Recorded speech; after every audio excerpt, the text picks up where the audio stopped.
बिस्मिल्लाहिर्रहमानिर्रहीम। Universal farmers channel में खुश आमदीद किसान भाई। अस्सलाम वालेकुम वरहमतुल्लाहि वबरकातुहू। आप दोस्तों के साथ वीडियो लेकर हाज़िर हुआ हूँ टिंडे के बीज के हवाले से कि टिंडे के बीज को दवाई किस तरह लगानी है और कौन सी दवाई लगानी है। फिर इसकी काश्त करेंगे। तकरीबन 1.5 माह तक ये बेलें बिल्कुल सरसब्ज़ शादाब रहेंगी, इसको कोई भी बीमारी नहीं आएगी। तकरीबन हम जो फ़रोख्त करते हैं टिंडे को, या तो अच्छी तरह दवाई लगाते हैं या फिर दवाई का मशवरा देते हैं, ये दवाई लगाओ और इसके साथ आपको काश्त करना होगा दवाई लगाकर। ये अभी मैंने दवाई लगाई है और इसको धूप में रख दिया खुश्क होने के लिए। और असल और नकल की पहचान ये भी याद रखें कि असली बीज जो होता है वो पानी के अंदर आप डालेंगे तो जो डूब जाएगा वही खालिस भी होगा और उसकी जर्मिनेशन 100% होती है।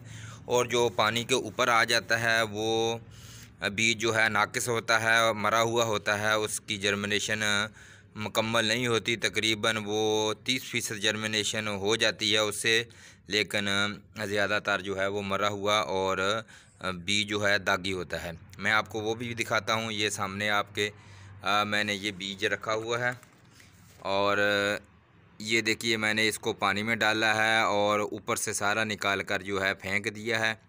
और इसके अलावा ये इधर पड़ा हुआ है, ये भी मैंने पानी से निकाल कर फेंक दिया। हालांकि आप देख रख सकते हैं इसके अंदर ब्लैक बीज बहुत ज़्यादा है, लेकिन फिर भी ऊपर से फेंक दिया गया है। हालांकि इसकी जर्मिनेशन हो सकती है अगर आप इसको लगाएं। इसके अंदर बीज होता है लेकिन कमज़ोर होता है, फिर बेल चलती नहीं है, वो कमज़ोर सी रहती है। और असल जो बीज है वो यही है जो हमने पानी में डाला है।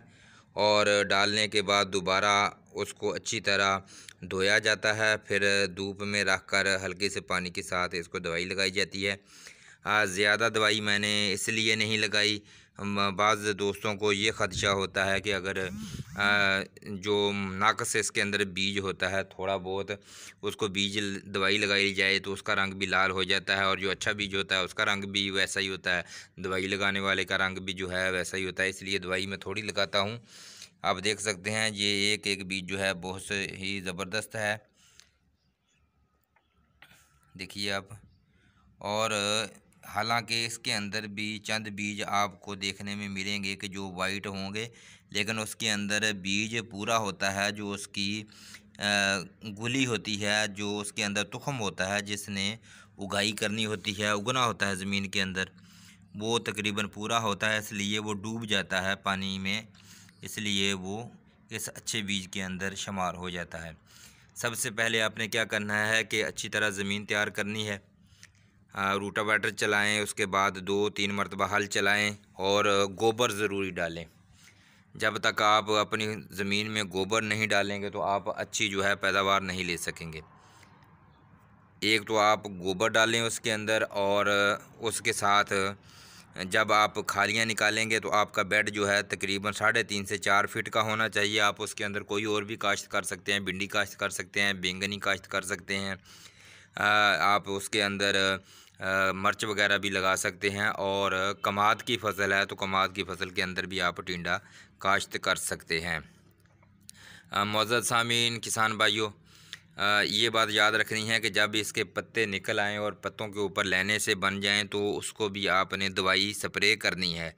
और फंगस की बीमारी इन बेलों को आती है, ये येलो सी हो जाती हैं पीले रंग की, तो इसके लिए आपने एक पाउडर मिलता है बाज़ार से, दवाइयों वालों के पास आपने वो लेके आना है और उसको आपने फ्लड करना है। उस पाउडर का नाम है थायोफनेट, वो आपने फ्लड करना है। और उसके अलावा आपने ये दवाई बीज को लगानी है और इसकी आप स्प्रे भी कर सकते हैं। ये दवाई है जी, हमारे यहाँ वाइटल कंपनी ने भी ये बनाई है और मुख्तलिफ मतलब कंपनियों की है, वेलकान वगैरह की भी है। ये आप देख सकते हैं। ये आप दवाई जो है बीज को लगाकर आप बीज जो है काश्त कर सकते हैं।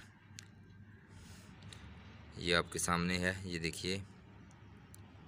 ये जो ऊपर आप देखते हैं ना, इसमें लिखा होता है कि ये जो दवाई है ये चावल के ऊपर इन्होंने की है, तो ये इन्होंने फार्मूला जो है दवाई का वही होता है, लेकिन इन्होंने जो पूरी अपनी जो इसके ऊपर की हुई होती है छानबीन सारा ही वो एक चावल की फसल के ऊपर की हुई होती है, इसलिए फिर वो उस फसल का नाम ही लिया जाता है।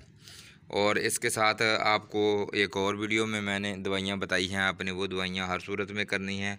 NPK अगर आपके पास मौजूद हो तो आप उससे करेंगे तो आपकी बेलें जल्दी ज़्यादा तैयार हो जाएंगी।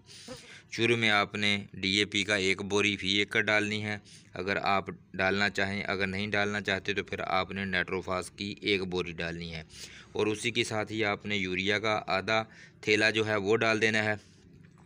और चाहें तो आप दूसरे या तीसरे पानी में जब बेलों को मिट्टी चढ़ाएं तो आप 10 किलो जो है वो पोटाश जो उसको आप फ्लड कर दें।